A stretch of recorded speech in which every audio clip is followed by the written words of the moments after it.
नमस्ते प्रणाम। मेरे यूट्यूब चैनल पे आप लोग का स्वागत है। और देखिए, मैं एक बहुत सुंदर सा कजरी गीत सुना रही हूँ कि आषाढ़ बीत गया है, भाई नहीं आया है ससुराल में, सास ननद कितना ताना सुना रही हैं। बताइए अब क्या बताएं, जब नहीं भाई आ रहा तो कोई ज़बरदस्ती तो लाएगा नहीं।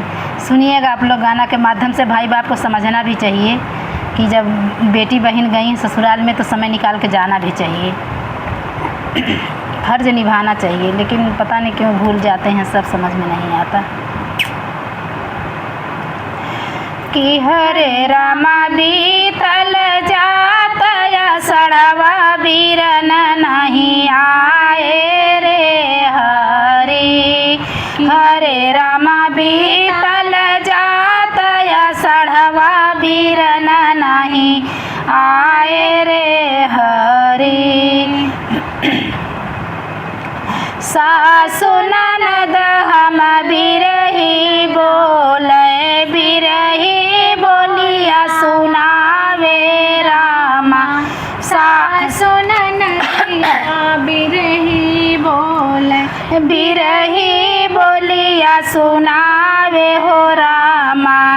कि हरे रामा लागे करे जैसे गोली बीरन नहीं आए रे हरी।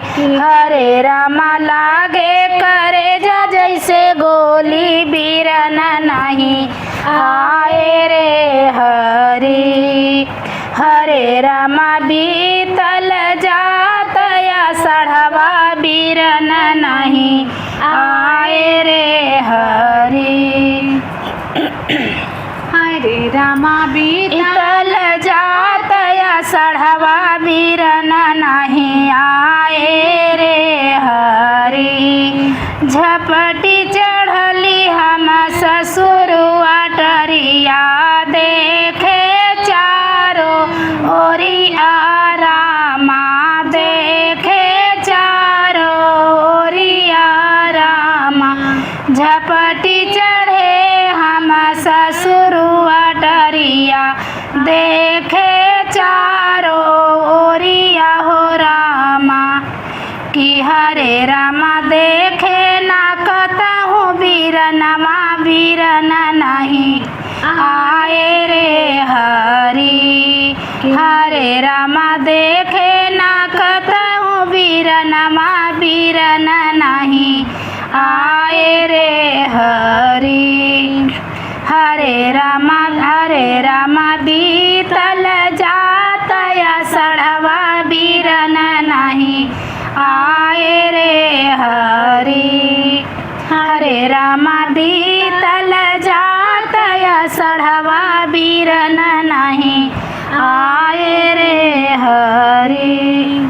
सुसुकी हमारो ऐसे जरिया, केहू नहीं पूछे बतिया रामा। सुसुकी हमारो ऐसे जरिया, केहू नहीं पूछे बतिया हो रामा। कि हरे रामा भूल गई हमारी मायरिया, बीरन नहीं आए रे हरी। हरे रामा भूल गई हमारी मायरिया, बीरन नहीं आए रे हरी।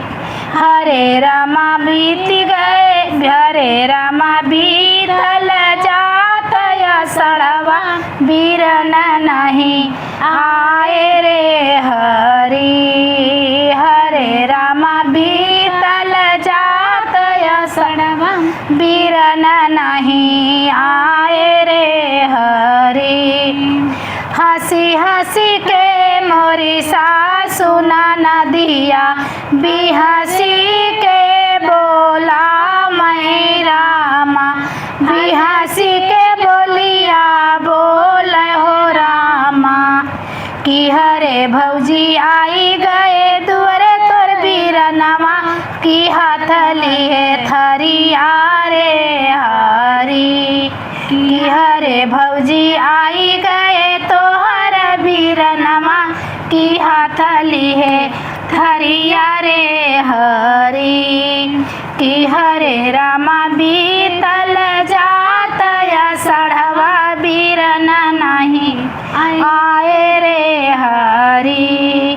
हरे रामा बीतल जात आषाढ़वा बीरन नहीं आए रे हरी।